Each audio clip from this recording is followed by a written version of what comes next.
Hi, and welcome to San Gabriel Unitarian Universalist Fellowship. Whether it's your first time visiting us or you're a long time or frequent visitor, we're happy you're here. Whether you're seeking community, spiritual growth, needing nurturing, exploring new ideas, or looking for comfort, whatever your reason for joining us today, we're happy you're here.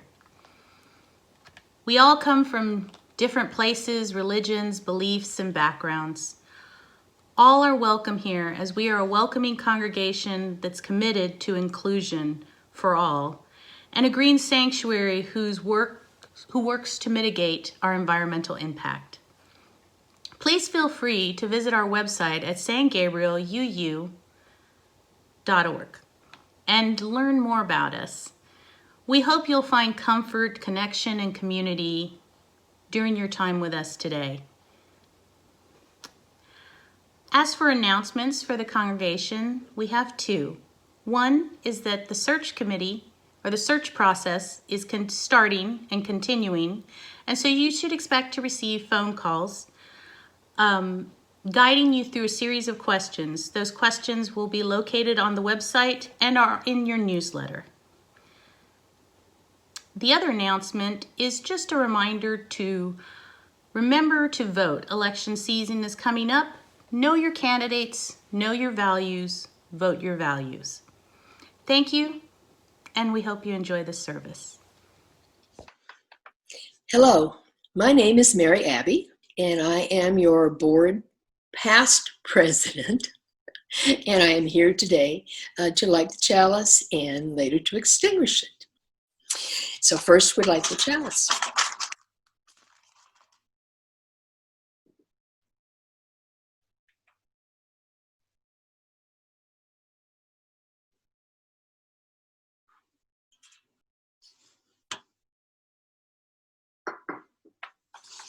Our reading today comes from Lois E. Van Leer. We light this chalice not because we must, but because we may.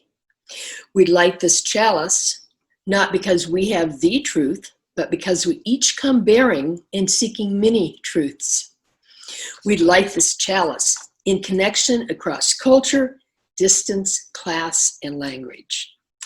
We light this chalice that our religion may be a beacon of light, hope, and justice. We light this chalice to kindle our hearts and our minds.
Greetings.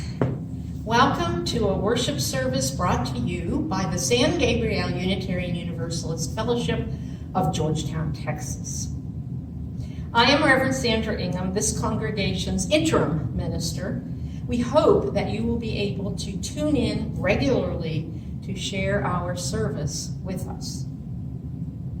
The opening words were written by Angela Herrera. They are slightly adapted. Don't leave your broken heart at the door. Bring it to the altar of life. Don't leave your anger behind. It has high standards and the world needs vision. Bring them with you. And your joy and your passion. Bring your loving and your courage and your conviction. Bring your need for healing and your powers to heal. There is work to do, and you have all that you need to do it right here in this community.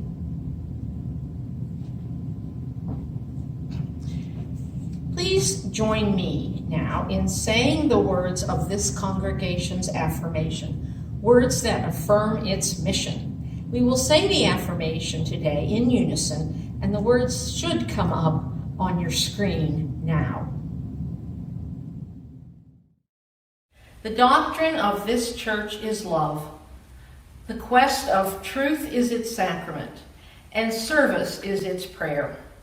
To dwell together in peace, to seek knowledge in freedom, to serve humanity in fellowship, to the end that all souls shall grow in harmony with the divine. Thus do we covenant with each other. Good morning, Karina. I wonder what you have put in the Wonder Box today. I know that you have a wonderful story to go along with the Wonder Box discovery. Thank you, Reverend Sandy, and good morning, everyone. I've got a wondering mind this morning, and I hope you do too. Unitarian Universalists use their wondering minds to help one another learn and grow. So I'm wondering what could be in our Wonder Box today. Let's take a guess. Tell someone near you what might be in here. It's not too loud this morning. Shall we open it up and see? All right, let me get it open. Here we go. What's inside there? It looks like candles. Some birthday candles. And I did celebrate my birthday this past week. Cricket celebrated with me. We have the same birthday. And I received many wonderful messages. Thank you. Best wishes on my birthday. One person in particular, Molly Hornbuckle, wished me happy birthday by saying, "I'm glad you were born." And I kind of laughed at that and said, "I'm glad I was born too." But later I thought about that is very much a Unitarian Universalist thing to say, that we, in our first principle, say each and every person is important and that we value one another in this interconnected web. And so when I was thinking about what Reverend Sandy is preaching about today, about the women who struggled for the right to vote and fought for that right to vote, what they were saying was, I'm important and I need to be happy I was born, and you should be happy for me that I was born. And our story is about that today too. Let's take a listen. I Am Enough by Grace Byers, illustrated by Keturah Bobo. Like the sun, I'm here to shine. Like the voice, I'm here to sing. Like the bird, I'm here to fly and soar high over everything. Like the trees, I'm here to grow. Like the mountains, here to stand. Like time, I'm here to be and be everything I can. Like the champ, I'm here to fight. Like the heart, I'm here to love. Like a ladder, here to climb, and like the air, to rise above. Like the wind, I'm here to push. Like a rope, I'm here to pull. Like the rain, I'm here to pour and drip and fall until I'm full. Like the moon, I'm here to dream. Like the student, here to learn. Like the water, here to swell. Like the fire, here to burn. Like the winner, I'm here to win. And if I don't, get up again. I know that I may sometimes cry, but even then, I'm here to try. I'm not meant to be like you. You're not meant to be like me. Sometimes we will get along, and sometimes we will disagree. I know that we don't look the same. Our skin, our eyes, our hair, our frame. But that does not dictate our worth. We both have places here on earth. And in the end, we are right here to live a life of love, not fear. To help each other when it's tough. To say together, I am enough. The end. I hope you feel you are enough today and every day, and I hope that you feel loved. That's our job in Unitarian Universalism at San Gabriel. That's my job. All our jobs together is to help one another feel they are enough and they are loved, especially when our larger society doesn't offer that for some of us. May it be so, and we will chat more about that at RE time today at 5 p.m. I'll see you then. Bye-bye. Thank you, Karina. Before we had to close our building because of the pandemic, we would pass the offering plates at this point in our service. Well, obviously, we can only pretend to be doing that now. We do continue to have our musical interlude part of the service, thanks to our amazing musicians. Enjoy this musical offering, during which there will be information about giving on your screens, which will be repeated during the postlude.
Thank you, Jackie. Let us take a few moments now to center ourselves in silence, followed by the breathing meditation.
I want to share some words written by Gail Collins.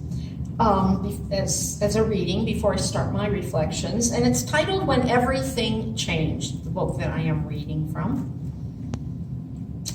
She writes, Gail writes, on a steamy morning in the summer of 1960, Lois Rabinovitz, a 28-year-old secretary for an oil company executive, unwittingly became the feature story of the day in New York City when she went down to traffic court to pay her boss's speeding ticket. Wearing neatly pressed slacks and a blouse, Lois hitched a ride to the courthouse with her husband of 2 weeks, Irving. In traffic court, Magistrate Edward D. Cayazzo was presiding. When Lois approached the bench, the magistrate exploded in outrage. Do you appreciate you're in a courtroom in slacks?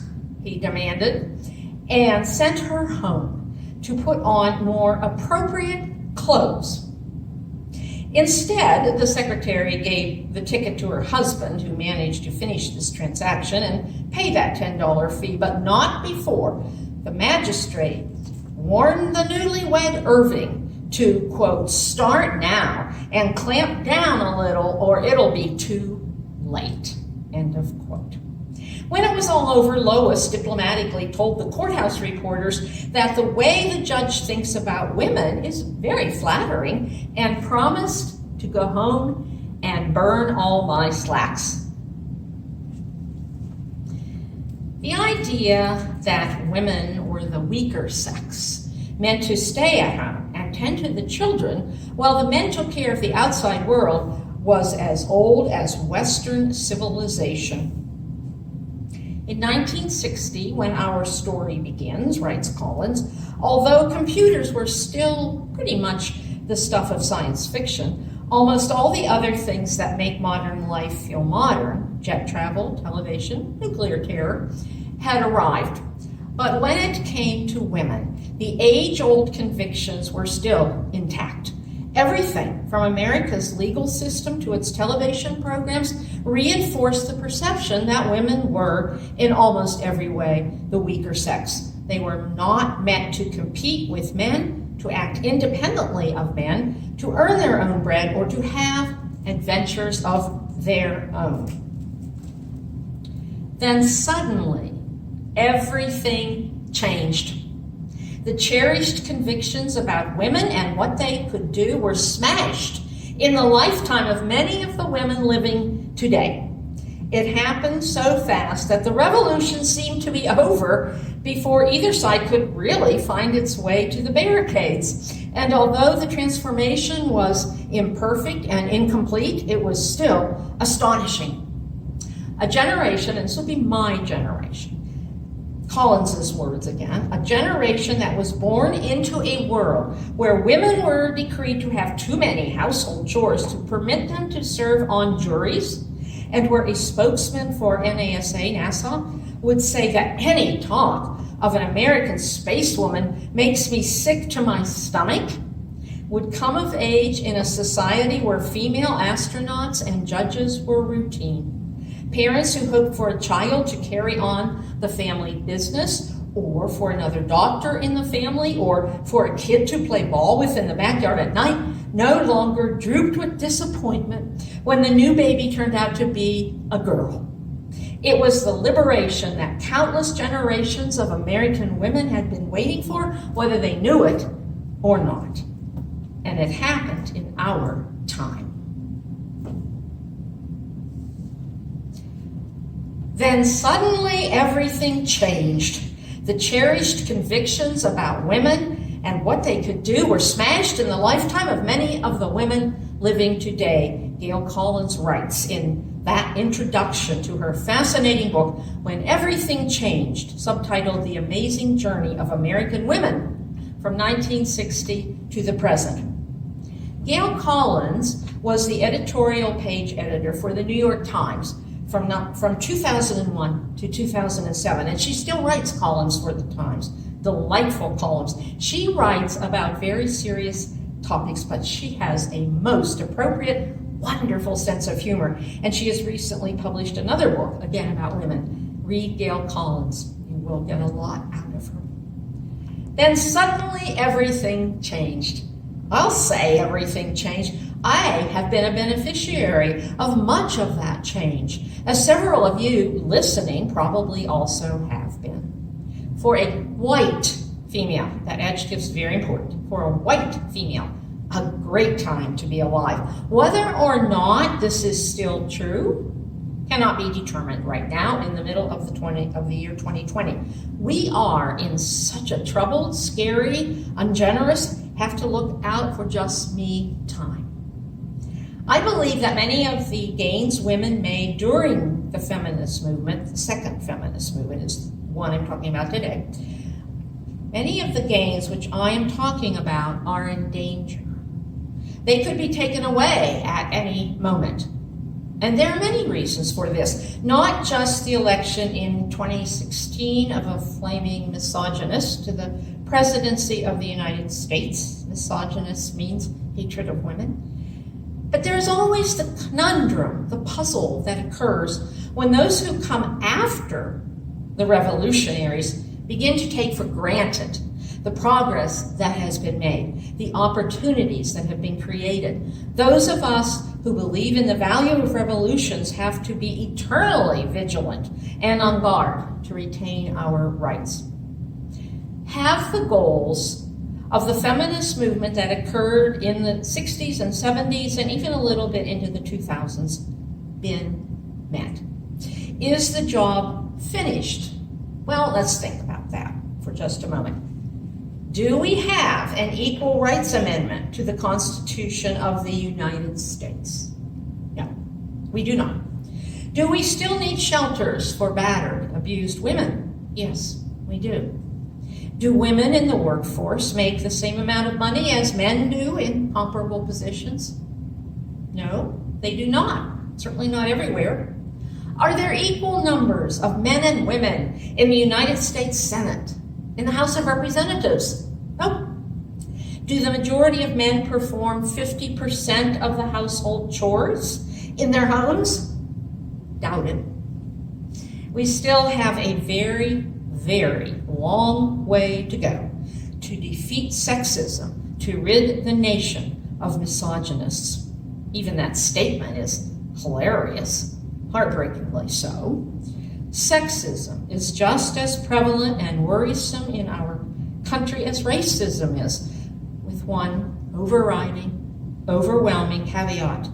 Women's lives are seldom in danger when they walk down the street in the middle of the day, or fight for equal pay, or when driving a car while female. Racism is life-threatening to people of color. And we have to constantly remember that when talking about revolutions in this country. But we can learn from other revolutions. We are beginning to learn that all revolutions intersect. And we are becoming more and more aware of the fact that in reality, every cause that is worth fighting for and every system that needs to be changed, those are connected. Work on climate change, you are at the same time, whether or not you are aware of it, working on economic insecurity, oppression of minorities, low-income housing needs, public health problems, and on and on. Where does that take us? To a better knowledge of intersectionality and the realization that we don't need to worry about which cause, which problem is more important than another one. They are equally important. Am I a feminist? Oh yes, at least since the mid-1960s. But in reality, probably since the day I was born. If I had been born 50 years earlier, I might still be sitting around waiting for a model of ministry who wasn't male to magically appear. Some definitions of feminism from a book review in the Athenaeum dated April 27th, 1895. A woman who has in her the capacity of fighting her way back to independence. Second one, from Rebecca West, who wrote this in 1913. I myself have never been able to find out precisely what feminism is. I only know that people call me a feminist whenever I express sentiments that differentiate me from a doormat. And this third one from Susan Faludi in 1991. The point of feminism is to win women a wider range of experience and not be forced to choose between public justice and private happiness, but that women be free to define themselves.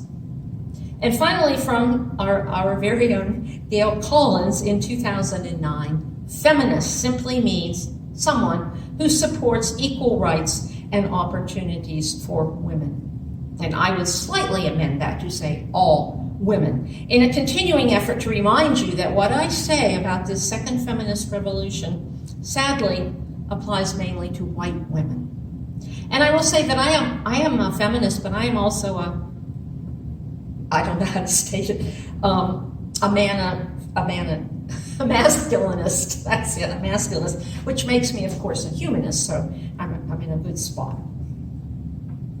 One of the best ways to learn about revolutions or about life is through stories. Stories. All stories are at once personal and political, because the political is always personal. I was so fortunate that I got the parents I did.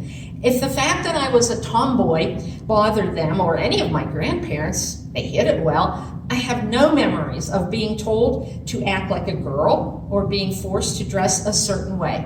Maybe they thought I would outgrow my more boyish traits or figure it out for myself.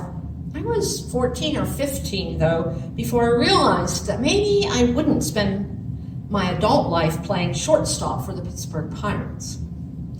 In 1960, when I was in high school, it seemed that once women had gotten the right to vote, they never got anything else, in the words of Gail Collins.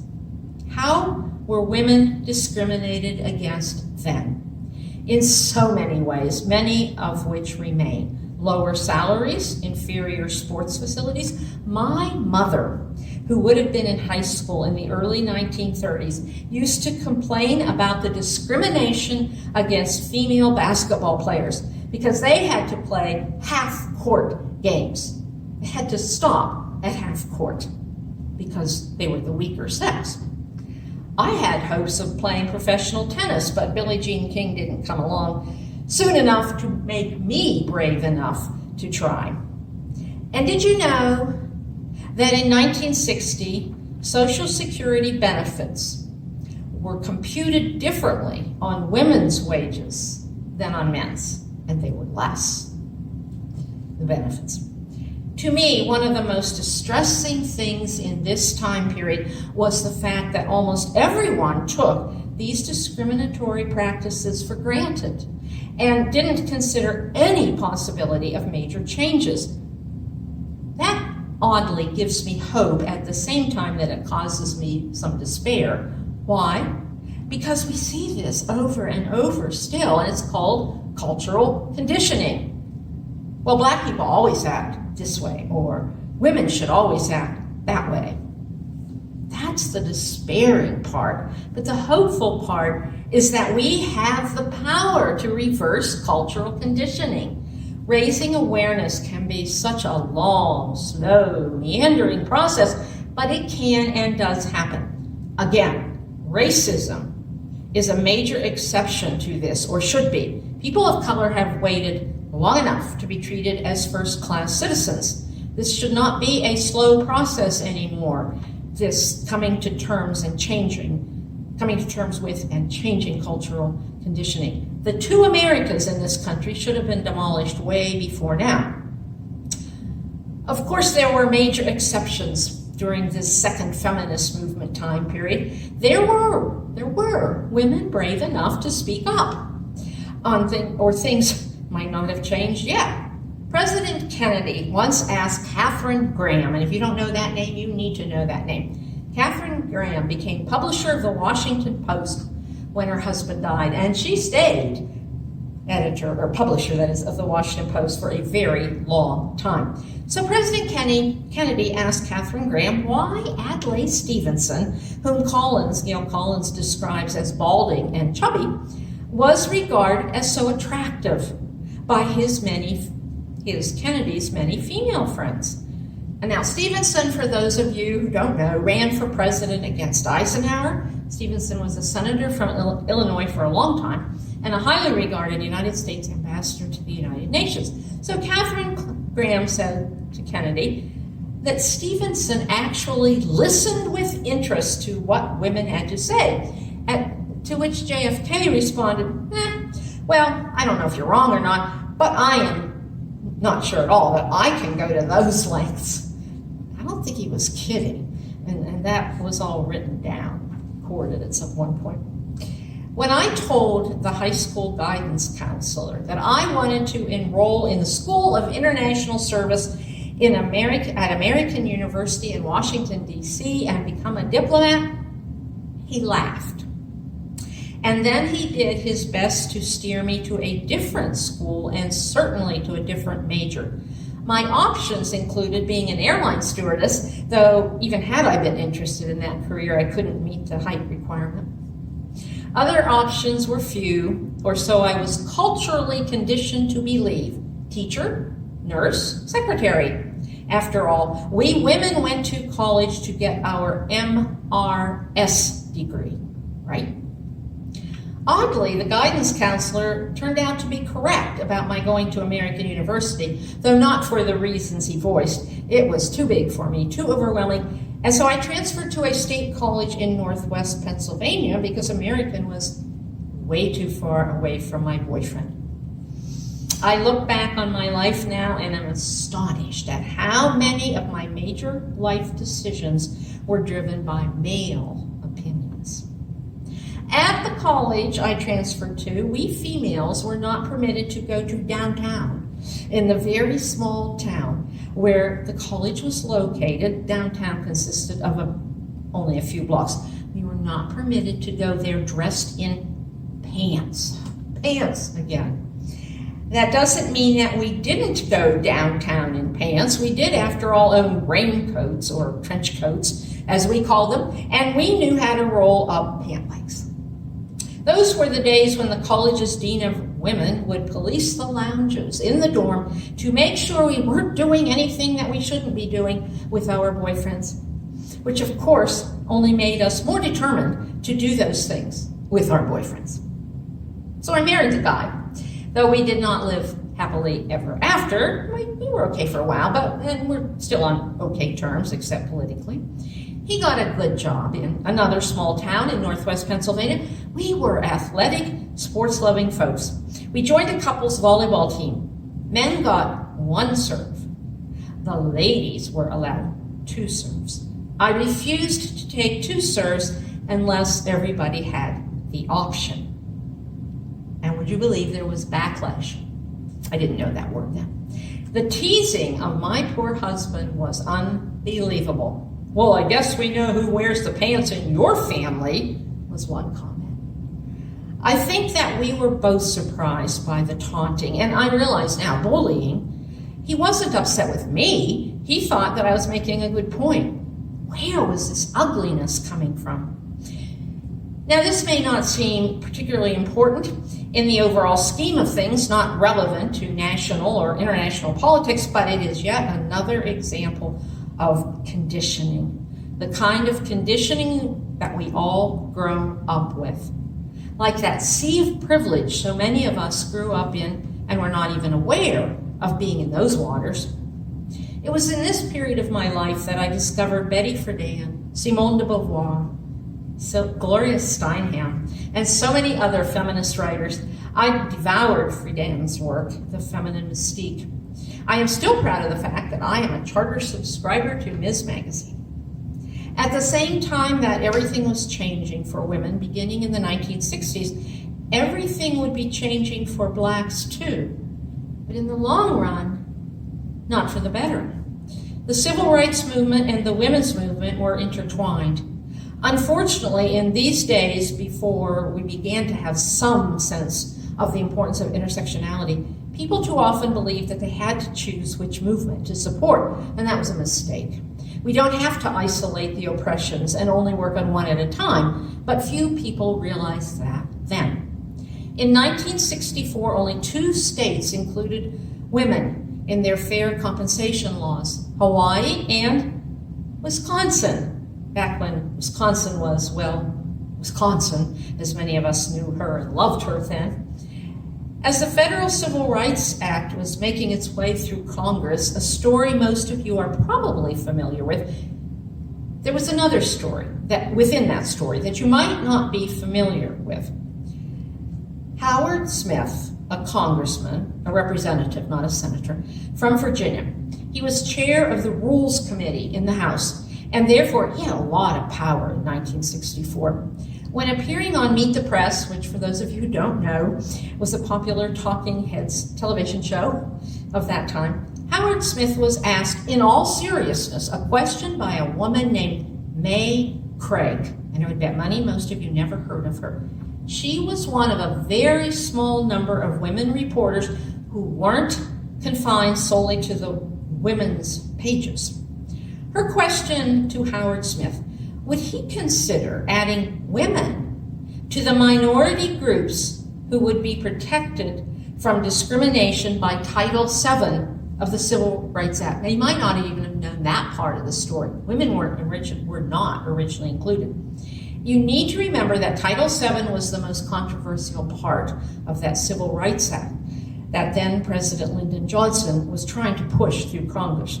Howard Smith did not think May Craig could possibly be serious. He thought she was joking. So he tossed off a flippant answer: well, maybe I would consider that. I am always strong for women, you know. He was kidding. He has admitted to that. As part of the joke, he actually stood up in the House and proposed an amendment that would add women to those who were to be protected from discrimination by the Civil Rights Act.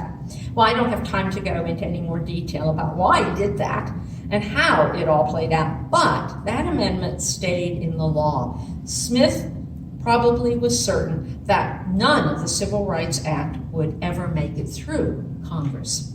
As E.L. Collins puts it, Howard Smith's decision to play games with the Civil Rights Act was an extraordinary example of unintended consequences. And I have to pause for just a moment in this story to give a nod to another Smith, Margaret Chase Smith, the only female senator in Congress for a very long time, 1949 to 1973. She played an important part in making sure that the amendment adding women to those who would be protected from job discrimination stayed in Title VII, and of course ultimately in the Civil Rights Act.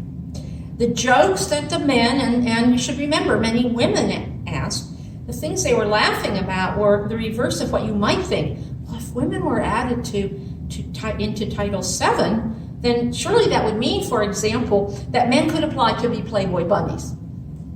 Well, I suppose that's true, but I think it's unlikely to have become a problem. On a more practical level, it would mean that men could be secretaries, nurses, stewardesses.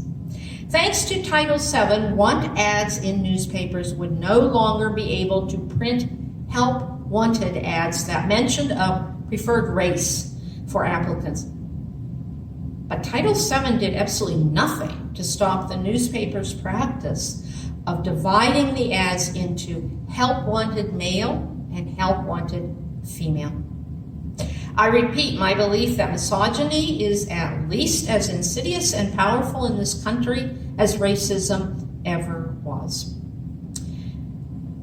This is where the EEOC enters the picture because of the need to enforce Title VII. One important way to do that enforcing was through the newly created Equal Employment Opportunity Commission, the EEOC. Stewardesses, they were the first group of complainants to take their case to the EEOC. Who would have thought?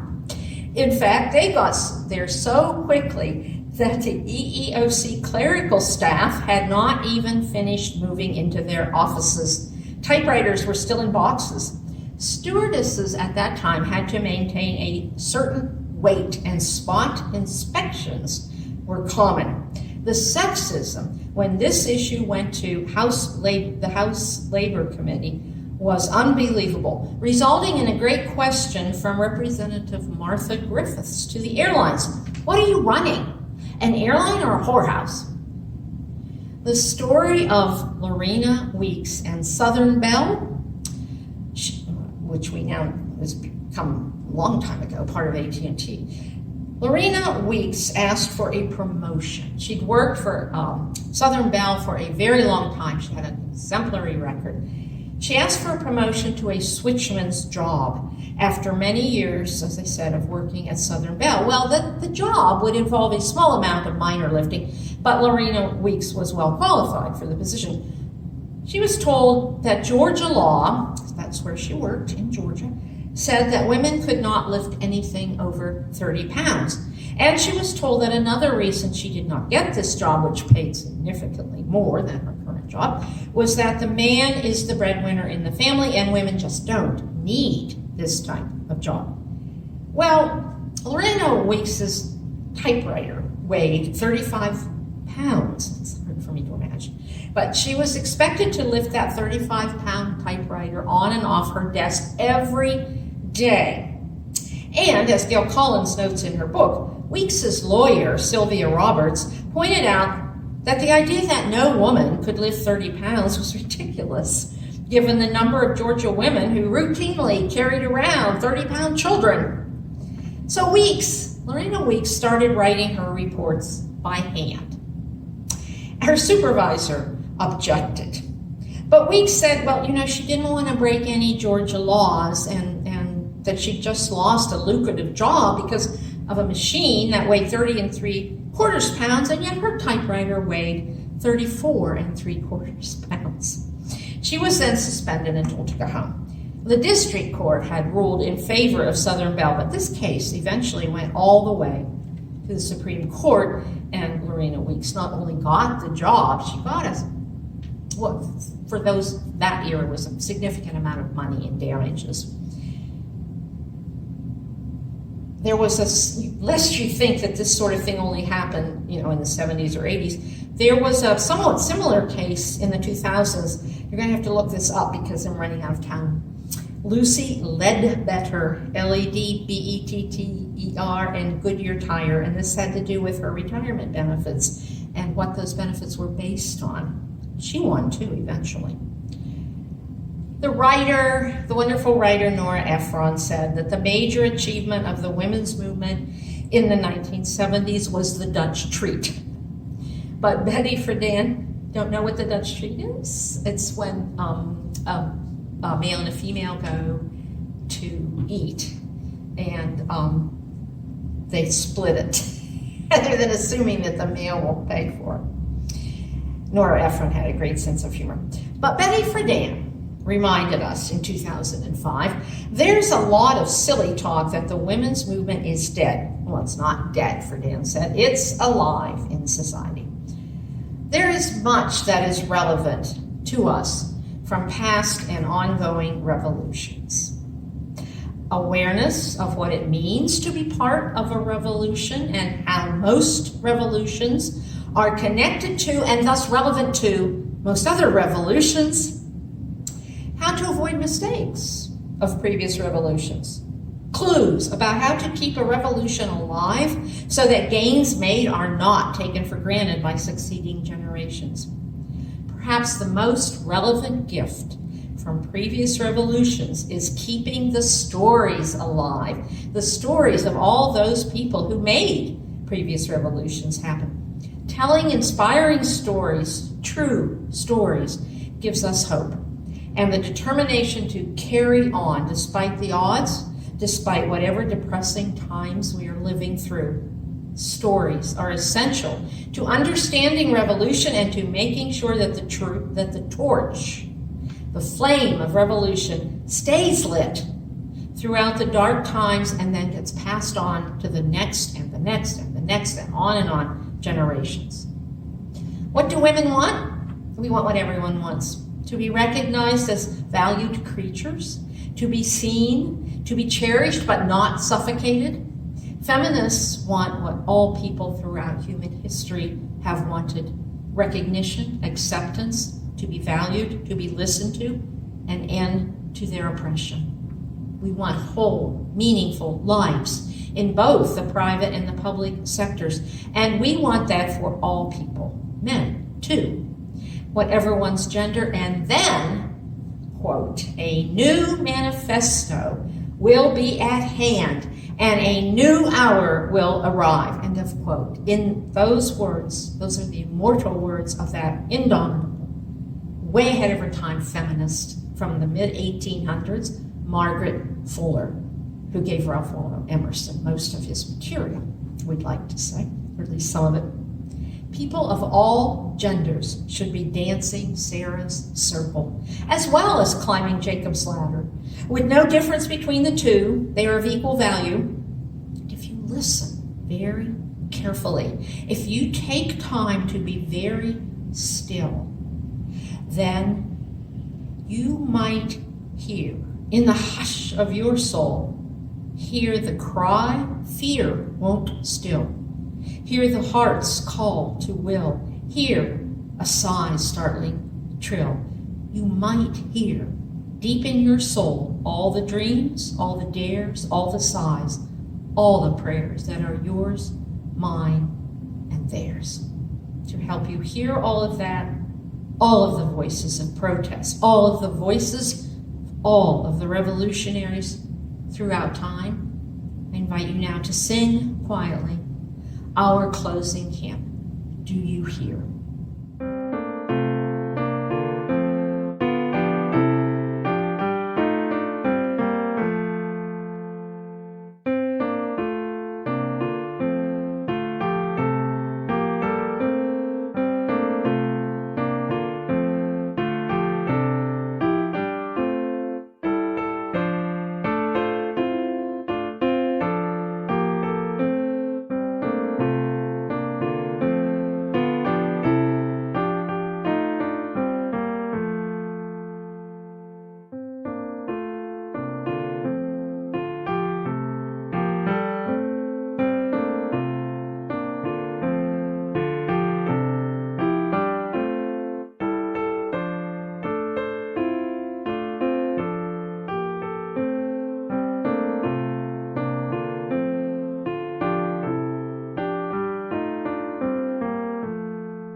And now, as we extinguish this flame, we think of the words from Albert Schweitzer.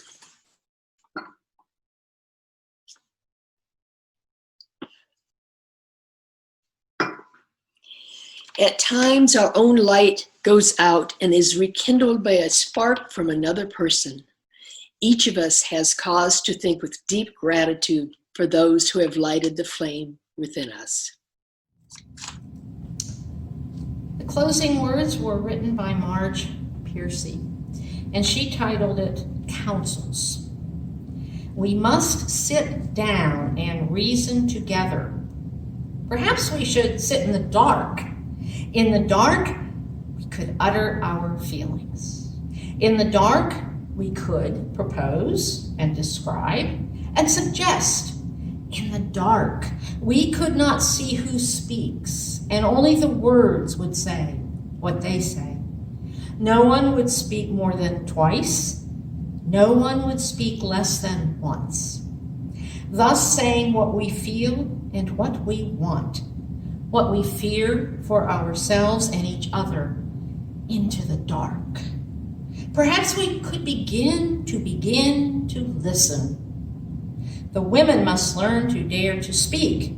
The men must learn to bother to listen. The women must learn to say, I think this is so. The men must learn to stop dancing solos on the ceiling. After each speaks, she or he will say a ritual phrase. It is not I who speaks, but the wind. Wind blows through me. Long after me is the wind. Go in peace. Have a safe, revolutionary week.